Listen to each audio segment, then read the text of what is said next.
السلام عليكم ورحمة الله. مرحبا بكم في قناة هيلثي دايت. اليوم ان شاء الله غدا نشارك معكم جوج وصفات حلوين، كيك بدقيق الشعير وهاد الحريشات بالنخالة والبرتقال كيجيو زوينين بزاف وكيجيو هشاش ورطبين. ونبداو بسم الله على بركة الله. في الوصفة الاولى هنا خديت 250 ملي ديال عصير البرتقال مع 120 غرام ديال التمر اللي رقدتو فيه وطحنتهم، وغادا ناخذ 4 ديال البيضات هنايا بحرارة المطبخ. بالنسبه للحلاوه ديال الكيك تقدروا تحليو باش ما بغيتو، تقدروا تستعملوا سكر ستافيا، تقدروا تستعملوا السكر ديال جوز الهند، تقدروا تستعملوا سكر ديال الاريتريتول، يعني هذاك الشيء تقدروا تستعملوا العسل. المهم نتوما حليو باش ما بغيتو. صراحه الشعير مع التمر كيعطي واحد المذاق اللي زوين بزاف. صافي هنا خديت 4 ديال البيضات طربتهم، وغادا نضيف عليهم ضفت شويه ديال الملح، وغادا نضيف عليهم هذاك الخليط ديال البرتقال مع التمر. البرتقال مع التمر كيعطي واحد المذاق زوين بزاف. اللي ما عندكمش البرتقال تقدروا تستعملوا حتى الحليب، هو من الاحسن البرتقال، ولكن بالنسبه للناس اللي كياخذوا الحليب تقدروا تستعملوا حتى الحليب، تسخنوه شويه وترقدوا فيه داك التمر حتى يرطب، ولا تستعملوا هذاك التمر اللي كيكون ضاجه هو رطب حتى هو كيجي زوين بزاف. هنا خديت واحد 150 ملي ما بين زبده حيوانيه تكون زبده نوعيه جيده مع زيت الزيتون، 150 ملي بيناتهم بجوج. الا تقدروا تستعملوا حتى زيت جوز الهند الا كان عندكم حتى هو كيجي زوين، من الاحسن هو كيجي احسن من زيت الزيتون. وغادا نضيف هنا واحد الملعقه ديال الفاني، تقدروا تستعملوا قشور الليمون او قشور ديال الحامض. وضفت هاد الملعقه ديال الزبده ديال اللوز اختياريه، تقدروا تستعملوا حتى زبده الفول السوداني الا كانت عندكم، ما كانوش ممكن انكم تستغنوا عليها. وضفت هاد 50 غرام ديال الكركاع اللي هرمشتو، وهاد الملعقه ديال العسل اختياريه، اللي بغى يديرها يديرها، اللي ما بغاش انا درتها غير باش كتعطي واحد التعليكه للكيك. بالنسبه للناس اللي ما بغاوش الحلاوه بزاف ما يديروهاش. وغادا نضيف هنايا واحد الملعقه ديال واحد 100 غرام من دقيق الشعير اللي مغربل ومحيده ليه ديك النخاله الغليظه، خليو غير هذيك النخاله اللي رقيقه. وغادا نضيف هنايا 16 غرام ديال خميره الحلويات، ونخلطوا الخليط ديالنا مزيان. الا بان لكم مازال سائل بزاف زيدوا الدقيق على حسب النوعيه ديال الدقيق، هو خاصو ما يكونش ناشف بزاف حيت عندنا هذاك الشعير كيزيد يشرب لينا، يزيد ينشف لينا الكيك. صافي هنا خديت هذا المول القطره ديالو 28. الا بغيتوا الكيك يجيكم طالع خذوا مول صغر من هذا، راه كيجي زوين هذا الكيك. وما تنساوش الى عجبكم الفيديو ديروا لايك وبارطاجيوه مع الاصدقاء ديالكم باش تعمل فائده، وكنتمنى انكم تشتركوا في القناه فضلا وليس امرا. وصافي هنا غادا ندخلوا الفران على غادا نشعل الفران يكون سخون من قبل، غادا نشعل عليه من التحت حتى يطيب. تقريبا خدا ليا شي ساعه الا رو في الفران ونجبدوه. هنايا انا خديت واحد نص كاس ديال عصير البرتقال اللي غادا نضيف عليه الشوكولا. هذا الشوكولا راه ما فيهاش السكر، بالنسبه اللي كياكلوا السكر عادي تقدروا تستعملوا الشوكولا اللي فيه السكر. هذا ما فيه السكر، يعني 95% كاكاو وعندي لاكور 100% كاكاو. راه كيجي زوين بزاف هذا الشوكولاط مع الليمون، راه كيعطي واحد المذاق زوين. انا غادا نضيف عليه شويه ديال العسل. بالنسبه خيت وليداتي ما غاديش يبغيو ياكلوا ليا هكا حيت هذا مار بزاف، ولكن راه زوين بزاف هذا الشوكولاط مع الليمون، راه كيجي رائع.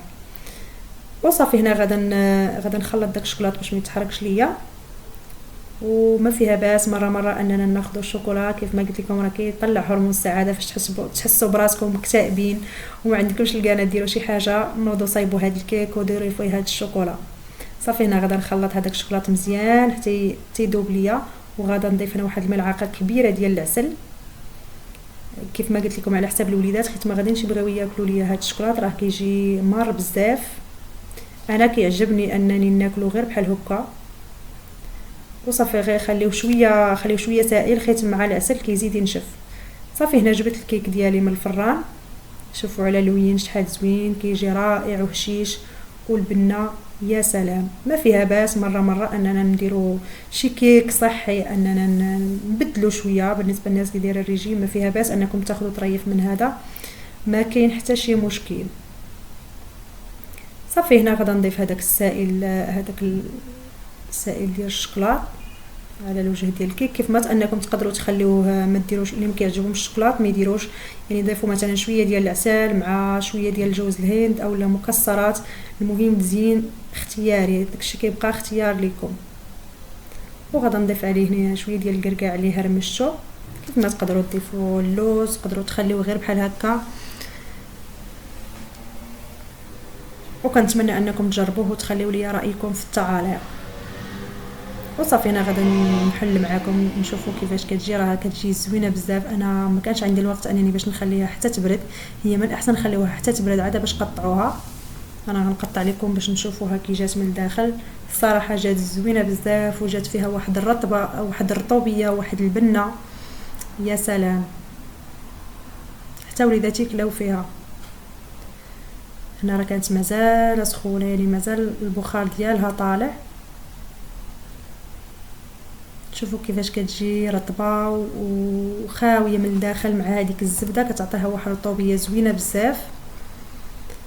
وصافي دابا غادي ندوزو للحريشات ديالنا اللي كيجيو حتى هما رائعين وصحيين بالنخاله. هنا خديت جوج ديال البيضات بحراره المطبخ. غادا نضيف عليهم واحد القبيصه ديال الملح باش نعدلوا المذاق ديالهم. وغادا نضيف هنايا غادا نخلط هاد البيض ديالي مزيان غير بالطراب اليدوي، ونضيفوا باقي المكونات. غادا نضيف هنايا نص كاس ديال العسل، يعني 125 ملي ديال العسل. كيف ما قلت لكم تقدروا هنا تستعملوا حتى سكر ستافيا، ولا تقدروا تستعملوا التمر كذلك. حتى هما غادا ندير فيهم البرتقال، تقدروا تشدوا التمر طحنوه مع البرتقال وديروه حتى هو كيجي زوين. وغادا نضيف واحد الملعقه صغيره من الفاني. الا مكانش عندكم الفاني ديروا حتى قشور البرتقال ولا قشور ديال الحامض، كيجيو زوينين في هذه الوصفه. انا كنت باغا نديرهم ونسيتهم صراحه. وضفت واحد نص كاس ديال البرتقال، ونص كاس ديال الزبده حيوانيه مذابه.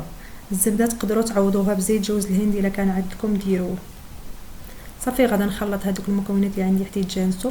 وغادا نضيف هاد 50 غرام ديال جوز الهند، ديال مبشور جوز الهند. وغادا نضيف هنايا النخاله هزت ليا 200 غرام. ضيفوا بالتدريج. الا كانت عندكم هذيك النخاله اللي كتكون رقيقه ديال القمح ديال المغرب راه كتجي زوينه بزاف، هذه كتجي احسن من هذه. انا هنا ما توفرش ليا، خديت غير هذه اللي غليظه شويه يعني مويان. هي كل ما كانت رقيقه كل ما كيجيو زوينين، يعني هذيك النخاله كتشرب. المهم هذه النخاله عينكم ميزانكم، يعني ضيفوا وشوفوا تيجمع لكم الخليط، ما تخليهمش قاصحه بزاف وما تخليوهاش جاريه بزاف. هنا كنسيت الخميره ديال الحلويات. ضيفوا خميره الحلويات 7 أو 14 غرام. صافي غادا نخلط هذيك النخاله، خليوها شويه حتى تشرب. هنا غادا نخليها تقريبا واحد 2 دقائق باش تشرب لي هذيك النخاله، حتى عندي النخاله شويه غليظه. وغادا نزينهم هنا بالكوك وندخلهم الفران. حتى هادو كنتمنى انكم تجربوهم، راه كيجيو زوينين بزاف بالنسبه للناس اللي كياكلوا النخاله وكياكلوا الشعير ولا هاد الوصفات. راه زوينين بزاف صحيين، احسن ما اننا نديروهم بالسميده ديال القمح او لا نديروهم بالدقيق ديال الفورس. يعني النخاله صحيه. صافي هنا غادا نزينهم بالكوك وندخلهم الفران بحال شكل غريبه، يعني كنشعلوا الفران من الفوق هو الاول عاده باش نشعلوا عليهم من التحت. حتى هما ما كياخذوش الوقت بزاف، يعني نص ساعه في الفران، نص ساعه في الفران كافيه. صافي هنا من بعد ما كملتهم غادا ندخلهم الفران كيف ما قلت لكم، يعني نشعلوا عليهم من الفوق حتى يتشقوا عاده باش نشعلوا عليهم الفران من تحت. وكنتمنى هاد الوصفات يعجبوكم، راهم كيجيو زوينين وصحيين. وهذا هو الشكل ديالهم من بعد ما جبدتهم الفران، كيجيو رائعين رائعين وواحد المذاق. مع هذاك العسل راهم كيجيو معلكين. هنا كنت بغيت نحلها ولكن كانوا جاوني مازال سخان، بحكم مع كويس ديال اتاي ولا كيجيو زوينين. بسلام عليكم وتهلاو في روسكم.